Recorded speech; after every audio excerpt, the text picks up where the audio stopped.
This is what pretty much everybody thinks of when you mention the word Arnis or Eskrima. This kind of stick training that we do a lot of in Arnis and Eskrima. We do a lot of double sticks, we do single stick, we do stick and dagger, we do dagger. This is what most people think of, this weapons-based training. But there's a lot more to Filipino martial arts than what you're seeing here, although this is a huge part of it. But Filipino martial arts does a lot more than train you how to stick fight. This is actually a gross overgeneralization about these arts. But if this is all people see, of course they're going to think that. There is so much more to Filipino martial arts than training with 28 or 26 inch or even 31 inch sticks. Filipino martial arts is very much an art of adaptability.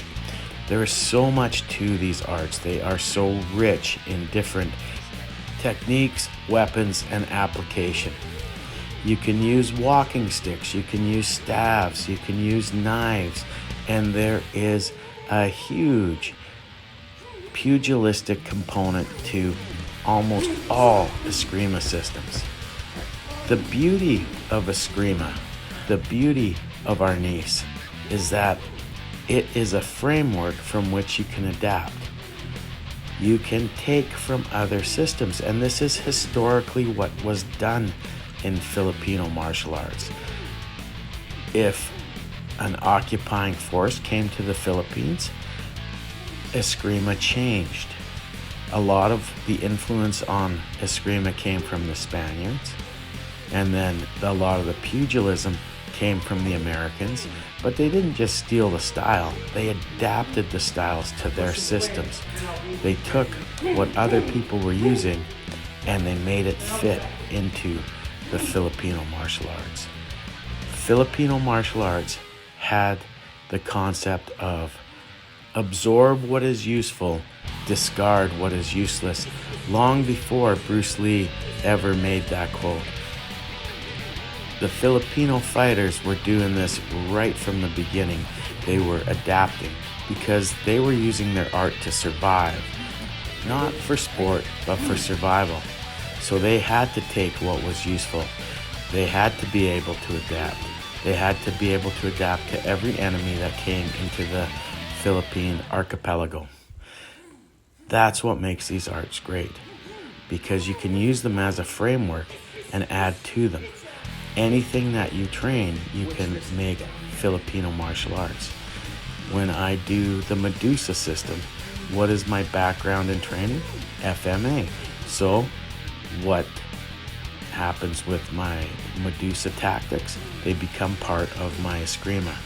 When I work the Piper system, the Western Piper method, I am adding it to my Filipino martial arts.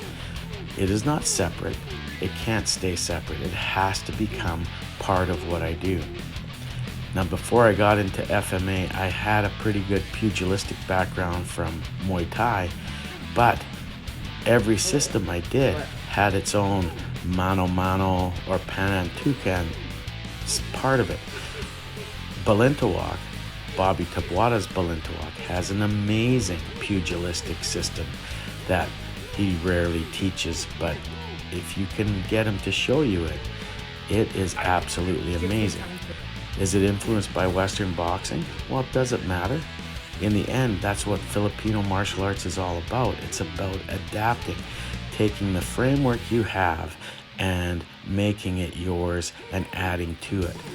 The final test in Balintawak isn't on Balintawak, it's on what you have added to your Balintawak, your 24 techniques that are unique to your Balintawak. How many martial arts systems are doing that? That's brilliant. It's a great methodology because it teaches you that what you have is not the end goal. It is a base from which you are going to build on. You are going to add other skills and you're going to make it your own. This is one of the reasons I fell in love with Filipino martial arts, is because you can be creative within it and make things your own. You don't have to just stick to the curriculum. There's a lot of room for creativity. Now, if you look at Tabuada Balintawak, you'll see that Tabuada Balintawak has a very specific structure all the way up to COA. But then you are expected to be creative and make Tabuada Balintawak your system. Not just be a carbon copy of every other Tabuada Balintawak person. And that's where it becomes really interesting when you see how people add Brazilian Jiu-Jitsu into it, when they add boxing into it, it doesn't matter what. They add different aspects of their own training. And I'm working on the same thing for my 24 techniques.